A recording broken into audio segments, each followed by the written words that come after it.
Ayan o, so magandang hapon mga kapatid. Ayan, nabalikan natin talagang tapos na, nagbuhos. Yung mga past vlog kasi natin dito, mga siding muna inuna, pero yung sa gitna kahapon siguro ito nabuhusan. Ayan o, so talagang tapos na yung box culvert dito sa loob, no? Dito sa may pangalan dito sa may Coastal Road. Ayan.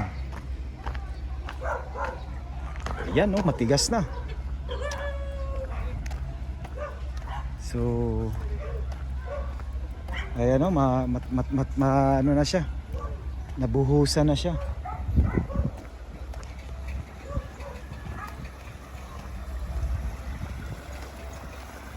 Ayan, so dito na lang, no, galing dito sa atin para magdugtong talaga sa labas. I think nasa 25 meters, no. So ito na lang, no. Bali yung sa dito naman sa gilid, sa double barrel papunta dito. So ongoing na dun sa may unahan dun malapit sa highway, papunta naman yan dun. So pag natapos yun, so dito naman na portion. So ayan, abangan natin ang dito naman na portion, kasi kalsada nga yan eh. Dito na naman, no. So sa ngayon dun muna sila sa labas. Itong pangalawang team dito sa loob, lahat ng box culvert dito sa loob galing dito, ito tapos na. So finish na, ang pagtatagpuan lang nila so dun sa labas at saka dito sa loob, no. Ito nabuhusan na pala. So kahapon yata ito nabuhusan, no. At saka yung pader mga kapatid, no, tuloy-tuloy yan, no. Ang mangyayari niyan, diyan lang muna daw sila. Tapos baka sa susunod na mga araw doon naman sila sa labas, no, mag-transfer. Pero dito babalikan siguro nila yan kasi ano nga, may mga bahay pa dyan, no. Talagang hindi pa talaga lahat na clear, no. So I think hindi pa siguro nabayaran yan. So ito talagang ito sa street na ito dapat ma-clear na yan dyan, no. Pero yun nga, so yan, update lang tayo dito, abang-abangan natin to. Basta yung sa labas ipa-plus natin, no. Mamaya pupuntahan natin dun sa labas. So yan, no, natapos na itong box culvert dito sa loob malapit sa rotonda, dito sa may Coastal Sea, dyan sa may deep reflector. Ayan.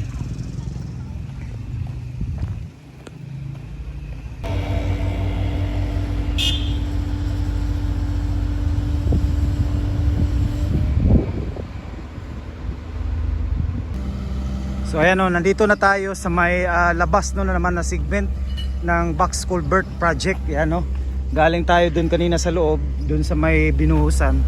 So dito na yung nila, itong dinalakaran natin, street dito, tapos na ito. So ito na naman, dito na naman sa kabila. So yan, no, matatamaan pa yan. So ayan, no, gumagawa sila dyan ng coping para naman dito.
medyo mataas kasi yung tubig. So ngayon pinano muna in-exhaust no ng pakho kasi high tide.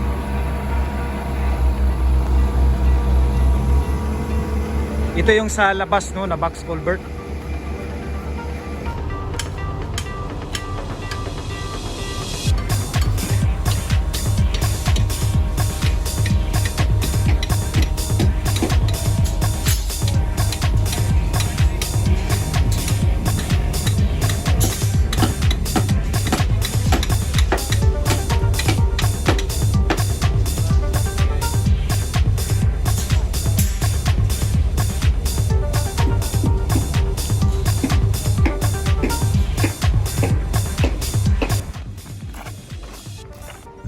Ito nakikita natin parang i-schedule na siguro nila ito i-spalto kasi mayroon ano na nakita na natin na ano yung paunang ano nila. Ang after nito spalto na.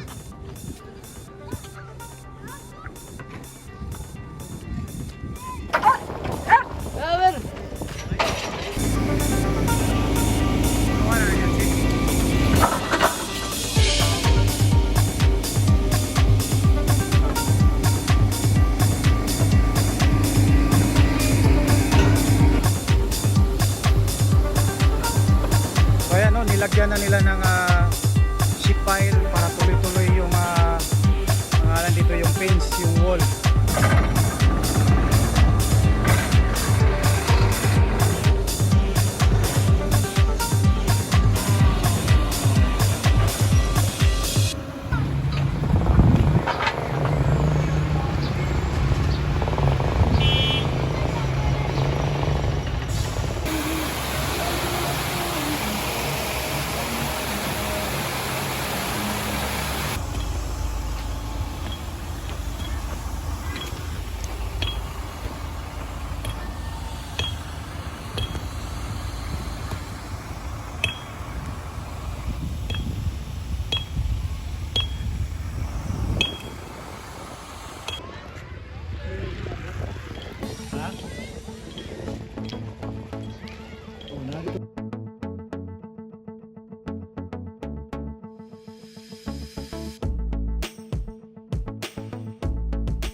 So ayan high tide kaya ayun talagang pumasok yung tubig doon sa may doon sa labas na box culvert.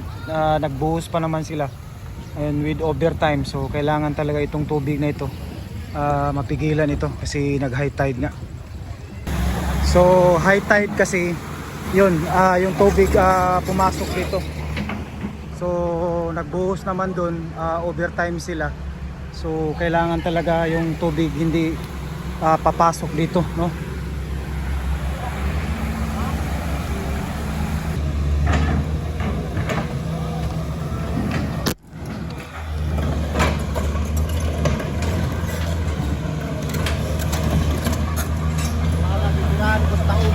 Ha?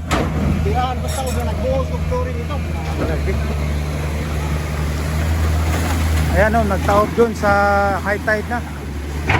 Nagbuhos kasi dun kaya ngayon nga lumaki yung tubig.